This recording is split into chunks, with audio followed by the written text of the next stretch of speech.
Certains formulaires Access sont sensibles. Ils sont destinés à modifier les données au cœur de la base. Dans ces conditions, leur accès doit être restreint aux personnes habilitées. Dans l'exemple illustré à l'écran, l'utilisateur consulte les informations sur les commerciaux d'une entreprise par le biais d'un premier formulaire. Il clique sur un bouton permettant de modifier les informations du commercial en cours de consultation.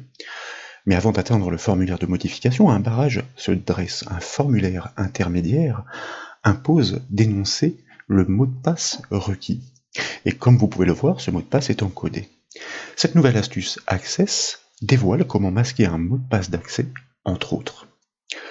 Pour amorcer ces démonstrations, nous suggérons de récupérer une petite base de données hébergeant déjà ces formulaires. Ainsi, nous pourrons focaliser notre attention sur les tâches utiles. Et bien sûr, cette base est offerte au téléchargement depuis le site bombache.fr.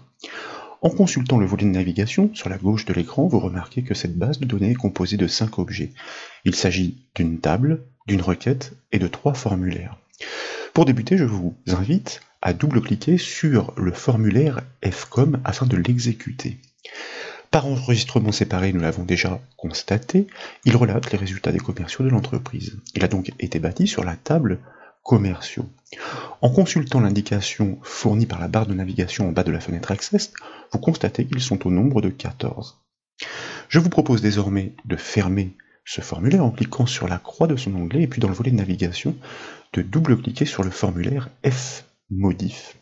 Il s'agit du formulaire destiné à modifier les informations du commercial consulté depuis le formulaire FCOM.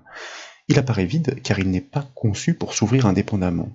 Il doit réceptionner les informations issues du formulaire FCOM pour restituer les données du commercial en cours de consultation. Cette technique de communication, nous l'apprendrons dans la prochaine astuce Access. Dès lors, c'est la requête RModif qui doit se charger d'opérer la mise à jour dans la table commerciaux en fonction des modifications apportées par l'opérateur. Et pour le constater, je vous invite à cliquer droit sur cette requête RModif et dans le menu contextuel à choisir le mode création. Nous basculons ainsi dans la vue en conception de notre requête, soit dans l'éditeur de requête. Il faut élargir les deux champs pour visualiser la syntaxe. Dans le champ comme nom, un critère de correspondance permet de réceptionner le nom du commercial en cours de modification depuis le formulaire FModif. Selon cette donnée, la mise à jour est entreprise sur le nouvel objectif fixé grâce à la syntaxe inscrite dans la zone mise à jour pour le champ comme OBJ. Je vous propose désormais de fermer cette requête RModif ainsi que de fermer le formulaire FModif. Et dans le volet de navigation, désormais, nous allons double-cliquer sur le formulaire FMP pour le consulter. À ce stade, il n'est doté que d'un seul bouton. Nous devons lui greffer une zone de saisie permettant de masquer le mot de passe inscrit. Et pour cela, nous avons besoin d'un contrôle ActiveX. C'est ce formulaire qui doit se dresser à l'appel du formulaire FModif par le formulaire FCOM. Si le mot de passe n'est pas conforme, l'accès doit être refusé. Et ce contrôle doit s'entreprendre par action de macro. Nous devons donc commencer par ajouter sur ce formulaire la zone de saisie capable d'encoder les caractères tapés par l'utilisateur. Pour cela, tout d'abord, je vous propose à gauche du ruban accueil de cliquer sur la flèche du bouton affichage et dans la liste des propositions de choisir le mode création. Dans la vue en conception du formulaire, vous notez la présence d'une étiquette, un label au-dessus du bouton. Elle se nomme MSG. Nous l'utiliserons pour afficher un message à l'utilisateur en cas d'échec à la saisie du mot de passe. Dans le cas contraire, nous devons entreprendre l'ouverture du formulaire FModif par action de macro. Désormais donc, je vous propose de déployer intégralement la liste des contrôles dans le ruban contextuel création. Et puis tout en bas des propositions, nous allons cliquer sur l'option Contrôle ActiveX. Et là, dans la boîte de dialogue, et par ordre alphabétique, nous devons choisir le contrôle Microsoft Forms 2.0 Text Box.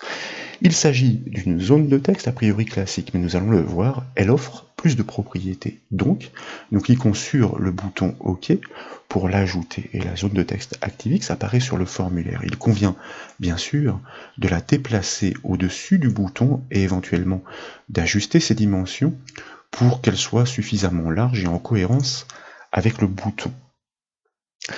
Pour piloter cette zone de saisie, il est vivement conseillé de lui attribuer un nom précis. Donc, si elle n'est plus sélectionnée, eh bien, il convient de la resélectionner. Et puis, nous allons activer l'onglet Autre de sa feuille de propriété.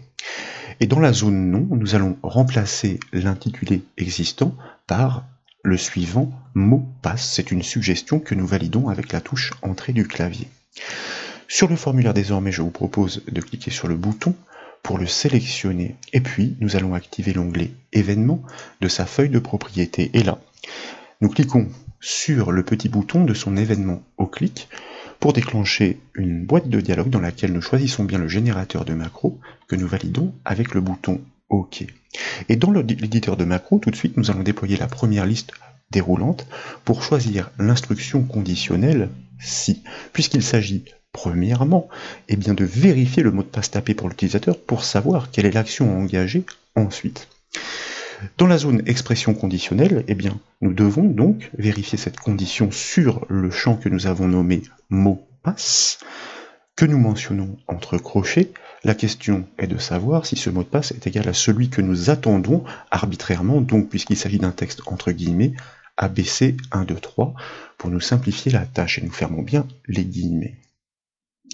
Si la condition est satisfaite, nous devons fermer le formulaire d'accès pour afficher le formulaire de modification à ses dépens. C'est pourquoi, dans l'enchaînement, nous déployons la liste déroulante du dessous. Là, je vous propose de choisir l'action par ordre alphabétique fermer fenêtre. Nous devons définir de quel type d'objet il s'agit à l'aide de la liste déroulante. Il s'agit bien d'un formulaire, et dans la zone nom d'objet, nous allons indiquer de quel formulaire il s'agit. En l'occurrence, il s'agit du formulaire FMP. Dans la zone enregistrée, nous choisissons la valeur non pour éviter les messages de confirmation. Dans l'enchaînement, nous allons déployer la liste déroulante du dessous, et cette fois, nous devons choisir l'action, toujours par ordre alphabétique, qui se nomme Ouvrir formulaire.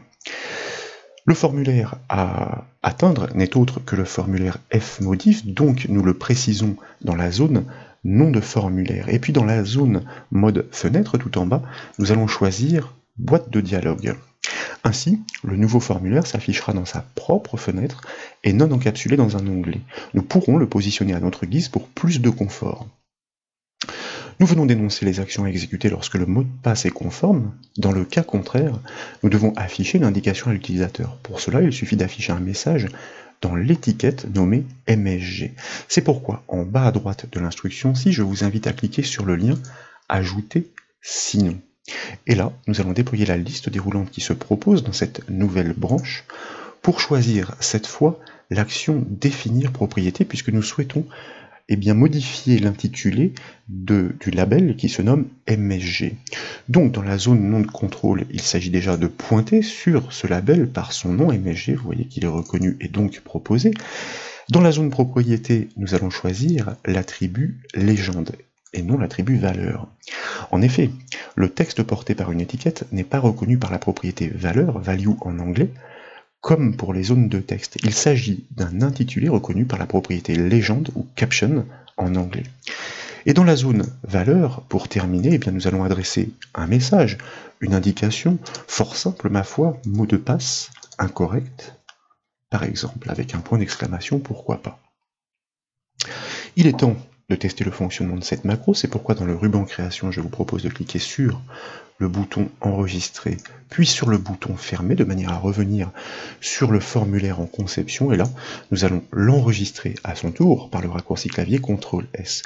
Puis je vous invite à fermer ce formulaire en cliquant sur la croix de son onglet. Et pour réaliser un test en conditions réelles, nous allons ouvrir le formulaire initial, FCOM, nous pouvons nous déplacer au travers des commerciaux à l'aide de la petite barre navigation, puis je vous propose de cliquer sur le bouton Modifier. Le formulaire FMP s'affiche comme convenu. C'est une action de macro prédéfinie qui exécute son ouverture. Comme vous pouvez le voir, ce formulaire n'est pas centré sur la largeur de la fenêtre. C'est un défaut que nous pallierons ensuite pour des raisons d'ergonomie. Dans la zone de saisie donc, je vous invite à saisir le mot de passe ABC 1, 2, 3. Comme vous pouvez le voir, celui-ci n'est absolument pas encrypté. Mais nous l'avons dit, un contrôle ActiveX offre de riches propriétés. Nous y reviendrons donc, puisqu'il est aussi question d'influer sur les propriétés du formulaire lui-même. Dès lors, je vous propose de cliquer sur le bouton Valider pour procéder. Le formulaire fmodif s'affiche en effet puisque le mot de passe est correct, mais à ce stade, il est vide. Nous l'avons dit, à l'occasion de la prochaine astuce, nous verrons comment récupérer les informations depuis un formulaire appelant dans le formulaire appelé. Désormais, notre souci de trouver la solution pour encoder le mot de passe au fil de la saisie. Vous allez le voir, comme il s'agit d'une propriété, nous allons en profiter pour régler le formulaire afin qu'il se centre automatiquement. Nous pouvons fermer les formulaires en cours, quoique il est opportun de conserver l'affichage du formulaire FCOM car nous allons y revenir. Dans le volet de navigation, je vous propose désormais de cliquer droit sur le formulaire FMP, dans le menu contextuel de choisir le mode création. Lorsque nous basculons dans la vue en conception d'un formulaire, ce dernier est sélectionné par défaut comme en atteste ce petit carré à l'intersection des règles. Donc la feuille de propriété énonce tous ses attributs. Je vous propose d'activer l'onglet Format de cette feuille de propriété et en haut à droite, de cliquer sur le bouton AZ. Cette action a pour effet d'organiser tous les attributs dans l'ordre alphabétique croissant. Et là, il y a une propriété qui nous intéresse parmi les autres, elle se nomme centrage auto. Nous allons double-cliquer sur la valeur non. Nous basculons ainsi la valeur à oui pour imposer au formulaire de se centrer sur la largeur de la fenêtre à chaque activation. Désormais, je vous propose de cliquer sur la zone de saisie pour la sélectionner et nous allons activer l'onglet Autre de sa feuille de propriété. Et là, il y a un attribut qui se nomme Password car, comme vous pouvez le voir, et d'ailleurs, sa valeur est vide. Nous allons taper le symbole de l'étoile, ou plutôt de l'astérisque si vous préférez. Nous indiquons ainsi que chaque caractère tapé doit être encodé par un astérisque, c'est-à-dire une étoile, au moment de la frappe. Nous allons en profiter pour régler une dernière propriété sur cette zone de saisie. Comme elle a été ajoutée après le bouton, eh bien, lorsque ce formulaire se déclenche, le bouton est actif par défaut alors que nous devrions pouvoir commencer directement par la saisie sans cliquer dedans.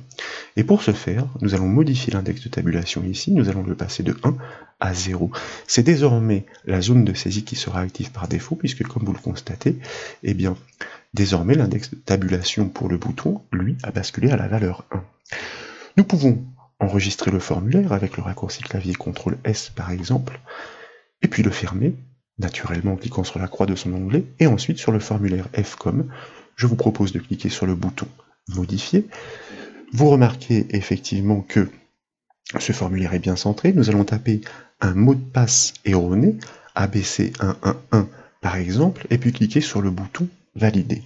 Nous constatons donc plusieurs phénomènes. Tout d'abord, et nous l'avons dit, le formulaire est effectivement désormais centré sur la largeur de la fenêtre, ce qui est plus propre et plus pratique. Le mot de passe est bien encrypté par le symbole de l'étoile, il est donc désormais sécurisé. Lorsqu'il n'est pas correct, l'ouverture du formulaire fmodif n'est pas commandée, c'est l'alerte d'erreur que nous avons paramétrée qui apparaît dans l'étiquette du dessus. L'utilisateur peut donc recommencer. Si vous tapez et validez le bon mot de passe, donc comme nous l'avons dit ABC123, en cliquant sur le bouton valider, vous remarquez que le formulaire fmodif apparaît parfaitement. Bien sûr, et malgré cette astuce, pour masquer le mot de passe administrateur, tous les objets sont encore accessibles à tous, notamment par le biais du volet de navigation. Mais nous avons déjà appris à verrouiller complètement une application Access au cours d'une formation précédente.